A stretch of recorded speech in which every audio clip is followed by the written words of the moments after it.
vám zatiaľ páči na Mikulášskom čistovom festivale? Publikum či ste už stihli vidieť atmosféra? Tak ďakujeme aj za pozvanie v mene celej kapely.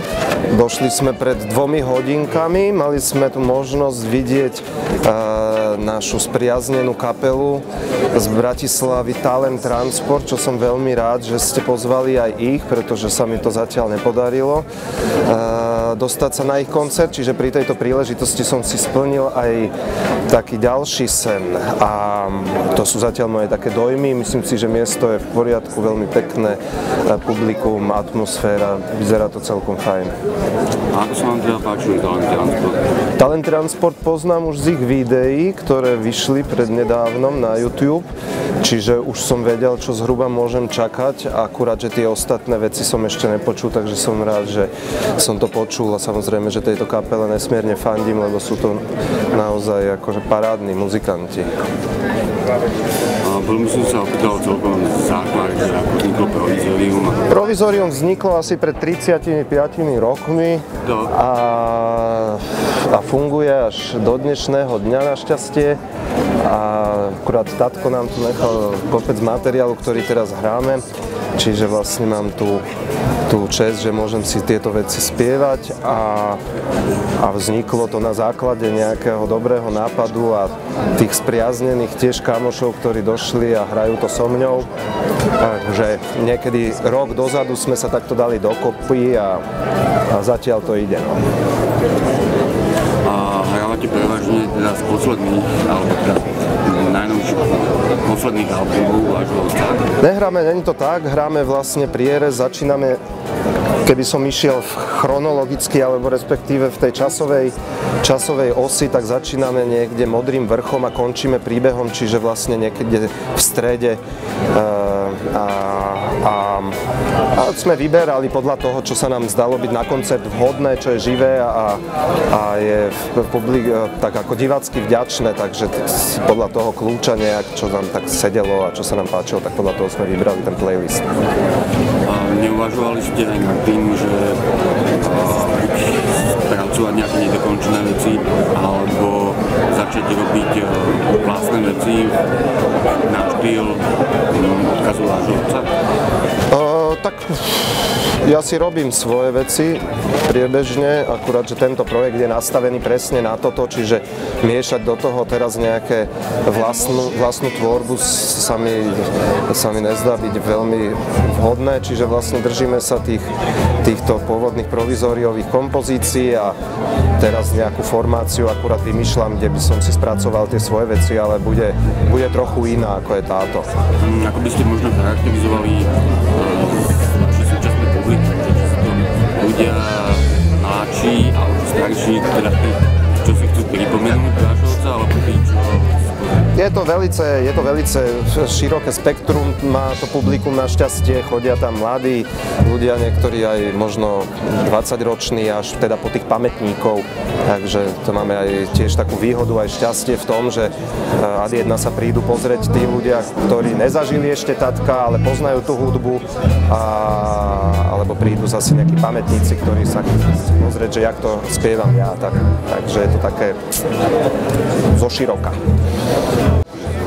Teraz ani nie veľmi, lebo tamto každý má nejaké iné aktivity, teraz sa venujem provizóriu, ale nejaké veci, čo som si poskladal, tak uvidím, že či sa niečo bude v tom pokračovať. Som rád, že sa podarilo Teatro Fatal, lebo jedna z tých pesničiek sa ujala aj v tom animovanom filme Posledný autobus, ktorý vlastne vyhral v Stuttgarte Grand Prix a mal veľký úspech aj tá hudba, takže sa mi ozývajú ľudia skade tade zo sveta, že sú zvedaví na to, aj na to CDčko a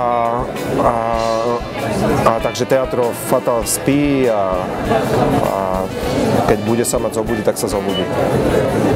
Tak áno, lebo však to funguje, aj tá hudba je tak spravená, je to zrozumiteľné, každý, kto to pozná, tak vie, že tam si nájde to, čo tam hľadá a aj možno aj nehľadá, čo je ešte lepšie a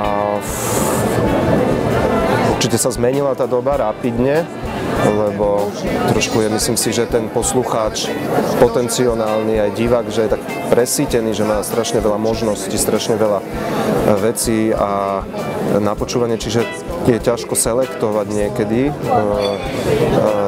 že čo vlastne je to ono a myslím si, že až sú tí ľudia až ohlušení, sa mi zdá, čiže nevedia sa možno v tom až orientovať, ale tu je zase, musím povedať, že máme šťastie a je tá výhoda, že toto je etablovaná muzika, ktorú už ľudia majú napočúvanú a čiže prinášame niečo, čo je známe a vlastne je taký polovičný úspech, je vlastne akože už vo váčku, lebo je to tak, ako to je. No.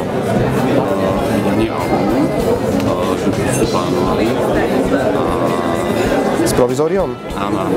Mali sme takú liveku, to bol 4. náš koncert vo Zvolene, aj sme urobili takú limitovanú edíciu, ale nakoniec sme sa rozhodli, že to nebudeme dávať von, lebo sú tam nejaké také zvukové nepomery a proste tá kapela sa na tom nezhodla, že to pôjde von, ale hrali sme aj v Brne a z vydavateľstva Indies Happy Trails sú také náznaky, že by chceli nám urobiť live koncert. Myslím si, že ideálne by to bolo, keby to bolo nejaké DVD alebo niečo, čo by živý koncert, lebo však o tom to je, že to hráme naživo.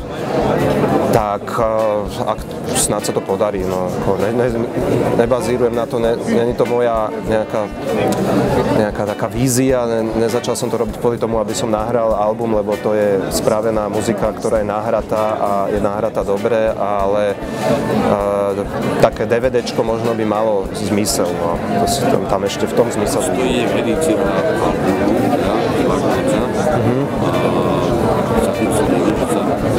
Áno, vyšli prvé 3 dvojdisky, teraz by mal po lete výjsť ešte jeden dvojdisk, čiže budú všetky tie platne, albumy, ktoré vyšli v opuse a ktoré neboli k máni, tak konečne ten opus to uvoľnil, urobili reedíciu, má nejaké múchy podľa mňa,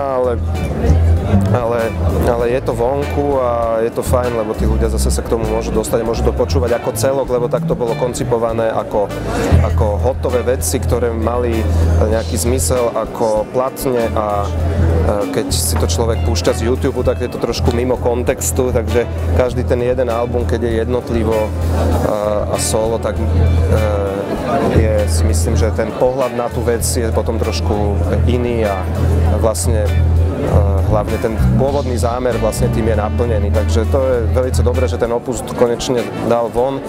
Mala byť pôvodne aj možno bude tá kompletná reedícia, čiže aj tie ostatné platne, ktoré vychádzali v Čechách, ale teraz tí Češi, že oni to vlastne distribujú, čiže neviem, nie som si istý, či to oni pustia, či to sa to úplne naplní, ale pre mňa je najdôležitejšie to, že ten opus pustil, pretože tie ostatné platne, keď človek hľadá, tak ešte stále môže nájsť aj Dotla, aj Ten istý tanec, aj Príbeh, takže to sa až tak nebojím a uvidíme. No tak ešte majú jednať po lete, že či teda naozaj sa to podarí vydať celé, alebo či iba ten opus pustí tie svoje albumy, ktorých je 8, teda akože dosť veľa. No.